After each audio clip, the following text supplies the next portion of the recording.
अस्सलाम वालेकुम नाजरीन, आवर न्यूज़ में आपको खुश आमदीद कहते हैं। मैं हूं डॉक्टर हफीज अंजुम। आपको एक अहम खबर से आगाह करते चलें। बलोचिस्तान असम्बली में तमाम 65 अरकान ने वोट कास्ट किए। सिंध असम्बली के 168 में से 167 अरकान ने वोट कास्ट किए। खैबर पख्तूनख्वा असम्बली में 145 में से 120 अरकान के वोट कास्ट। 4 MPAs खवातीन, 8 MPAs जनरल और 1 रुकन असम्बली का अकलियती रुकन का बैलेट पेपर ज़ाया हुआ। यूसुफ रजा गिलानी 169 वोट लेकर कामयाब।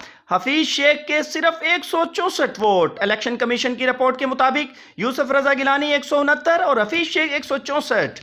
यूसुफ रजा गिलानी की जीत पर खैबर पख्तून असम्बली में जियालों के जश्न। यूसुफ रजा गिलानी की जीत पर पेशावर असम्बली में कारकुनान के जश्न भंगड़े, एक जरदारी सब पर भारी। मुल्क भर में जियालों का जश्न जोशो खरोश से। आपको एक मरतबा फिर बताते चलें, गिलानी 169 से कामयाब हो गए।